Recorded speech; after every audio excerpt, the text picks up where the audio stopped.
I'm Peter Kalmus. I am a data scientist, that's my official title, at the Jet Propulsion Laboratory. I'm speaking on my own behalf. And I have a PhD in physics from Columbia.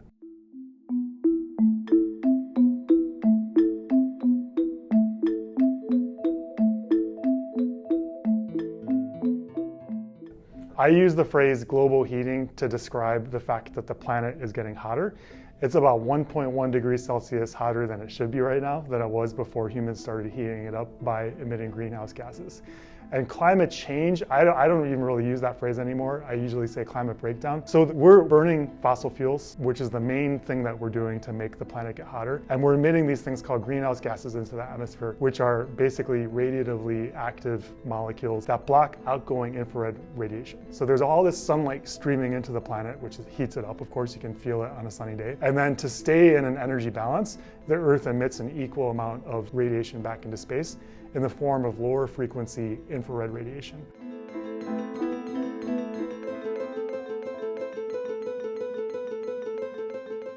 I would say there's hardly any part of the surface of the planet right now that isn't being affected by climate breakdown, I guess you can say. Yeah, so in Southern California, we are seeing increased droughts. We're seeing increased wildfires, less snowpack, definitely more heat waves, hotter summers, hotter winters too. Hotter daytime temperatures, hotter nighttime temperatures, changes in precipitation like the drought. And this, we're seeing this other parts of the world too, more wildfires in Europe, in Russia, in Australia, of course. Ecosystems that I'm particularly worried about are the Amazon rainforest and coral reefs. Right now, actually, as we're taping this, there's a pretty bad ocean heat wave, which is affecting almost the entire Great Barrier Reef. So a couple of years ago, there was an ocean heat wave that really took out, did a lot of damage in the northern half of the Great Barrier Reef. Right now, we're seeing another ocean heat wave, which isn't quite as intense, but it's affecting the entire Great Barrier Reef. And what's really kind of alarming about this is it's coming just a couple of years after. It takes the coral reef several years to recover.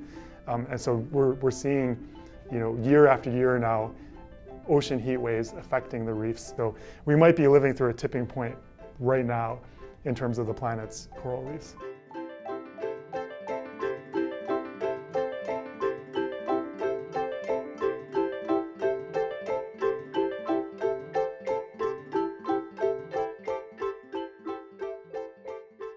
Toward the end of the century, we could see humid heat waves in the tropics, which could affect hundreds of millions or maybe even billions of people, where it makes it basically uninhabitable for them there, because the many days of the year, possibly almost every day of the year, is beyond humid heat thresholds where our bodies are able to survive, because we can't, it's hotter than what our bodies are capable of getting rid of the heat, right? So that our sweat stops working, it's really hot and humid, people start going into heat stroke. We used to talk about threats to the agricultural system, right? And those are very real. We're starting to see water scarcity and threats to the agriculture system. We don't talk so much about just humid heat waves making a huge portion of the planet just literally uninhabitable. And it's not something that we can easily come back from, right? We can't just people talk about sucking CO2 out of the atmosphere and kind of going back to a livable planet. I'm highly skeptical. Basically, I'll believe that when I see it, because we'd have to run our economy essentially in reverse. Our entire economy is based on burning fossil fuels right now. We shouldn't be building new fossil fuel infrastructure. We shouldn't be subsidizing this industry. We should be building out renewable electricity. And something that not enough people are talking about, we should be reducing our use of energy as a society. So I call this demand reduction. And it's fascinating to think about demand reduction synergistically with renewable electricity production. Okay, so maybe 30 or 35% of US electricity is already produced carbon-free, about 7% from what we think of as kind of renewables like solar and wind, and then the rest of it from hydro and nuclear. All right, and so if this much is that 35%, and this is what we're using total, if we reduce our electricity use in half, then we only have to make this much extra renewable, right? Because we already have a bunch of carbon-free. But if we don't, we have to make this much. So actually the amount of new renewable, new wind power and solar power is about a 1/4 as much if we can reduce our electricity use by half, right? And we use more than twice the energy in the US per person as the average European. So we can definitely be more efficient. We can be driving smaller cars. We can be using less electricity. We can have policies that make the transition away from fossil fuels much, much easier. And I mean, again, this is just scratching the surface. The Green New Deal is a huge thing. Of course, we also have to make sure that this transition, this is a pretty big transition, our whole economy away from fossil fuels and towards carbon-free energy. So we have to make sure it works for everyone so that we have buy-in, right? There's very, very powerful vested interests that want to keep things the way they are. They want to keep us burning fossil fuels because they profit off of it, all right? So the basically entrenched power structures, the fossil fuel industry is one of the most powerful industries the world has ever seen, all right? So they fund politicians, right? So a lot of politicians want to keep that system going so they can keep winning re-election and keep their jobs. So the system as it is really kind of wants to see, this is why we have countries like Canada and other countries and the US saying like we need to reduce our emissions, but they have all of these plans for new fossil fuel infrastructure. So they're saying one thing and they're doing the opposite, right? Because there's this, so in order to go against that, we need a very powerful grassroots movement. That's the only thing that's going to push back against this huge status quo machine that wants to keep things the way they are.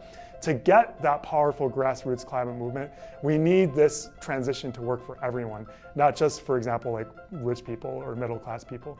We need it to work for frontline communities, indigenous communities, communities of color, poor communities, working-class communities, and middle-class communities. So we need this broad coalition that cuts across all sectors of society and puts everyone under this big tent of benefiting from this new system. We need to wake up a huge number of people to the fact that this is an emergency so that we get candidates like Bernie Sanders into office and climate emergency candidates all up and down the tickets in the House, in the Senate, in local elections, and on the Board of Supervisors in Los Angeles and state legislatures.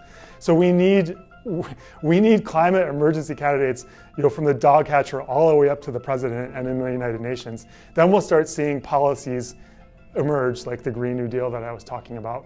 Scientific community, and I believe that Pope Francis is right when he recently stated that if we don't get our act together, we are moving as a planet on a suicidal course, in a suicidal direction.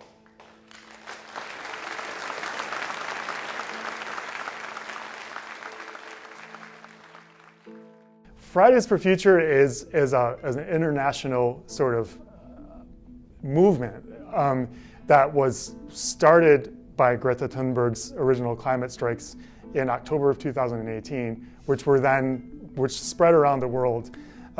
And I think they genuinely stem out of this sense that this is an existential crisis and that it might feel weird to go to school and like be learning stuff and have teachers kind of like acting like everything's normal, while at the back of your mind you're thinking like, what's my future going to be like? Should I have kids? Is there going to be food for me? Is there going to be an economy? What does it mean to be preparing for jobs when like the future is so uncertain, and we could have like geopolitical instability, which is hard to imagine. No one knows how this is going to play out. Like no one knows if India and Pakistan are going to have water scarcity, which leads to food shortages, which leads to war between them, which could potentially be nuclear war, which could potentially pull in. No one knows. Like these scenarios, I think, are not that far-fetched. And so anyway, this is a meandering answer, I guess. But when you realize that this is an actual emergency and that your survival is potentially at stake, then it changes you. And you want to speak truth to power. You want to speak to the United Nations. You want to speak to your city council. And suddenly, maybe taking a very strong stand for climate action becomes more important than just staying in school and getting your grades and worrying about college. So more and more young people are starting to realize that, and students and high school students. And they're starting to look for ways to actually say to the people in charge right now, who are living in this older world where they've lived with fossil fuels their whole life, they've lived without worrying about climate breakdown their whole life, and they haven't fully internalized what an emergency this really is. But people who are growing up with it, they have a totally different perspective. They're going to be on the planet longer. They haven't lived with these older norms. And they're coming up with this new sense that this is really an emergency. So Fridays for Future, in short, it's a school striking movement. And now I think it's becoming more than that, because it's been going for over a year, and a lot of the young people are starting to think, what comes next, right? It's really helped wake up the people on this planet that this is an emergency. And one thing that I think comes next for Fridays for Future is something that I'm calling Schools for Future, which is a lot of schools are already coming to the same conclusion, that they need to band together within the school and activate the school, get it to be aware that climate change is an emergency, maybe get the administration to sign a pledge to take climate change seriously, and then maybe go out into the community and start, making noise at city council meetings, and getting local cities to switch to renewable energy and to make more bike paths and to make more public transportation. And schools are the place where the young people are right now. They're the ones who get that this is an emergency. They're the ones whose lives are going to be the most affected. They're on the front lines of this movement, really. I mean, the civil rights movement had to be led by Black people. There can be no other way. And this is the same thing. I feel like the climate movement really has to be led by young people because they're the most affected. So it makes sense for this to start in schools and then to spread out in communities, and for the young people to really be pushing hard for this. And then for all people of all ages to support them, because this affects all of us. Everybody wants us to go to school, and I want to go to school because I want to get educated. But climate change is so important that through school that I've learned that we need to actually do something. And with our power, we should all stand up and fight for what's right. I have a website, peterkalmus.net. I wrote a book that came out in 2017, and it's all on that website online for free. Or you can follow me on Twitter at ClimateHuman if you want, my crazy rantings. And I do this for you guys. I do this for my own kids. I do this for the coral reefs, and I'm not going to stop fighting.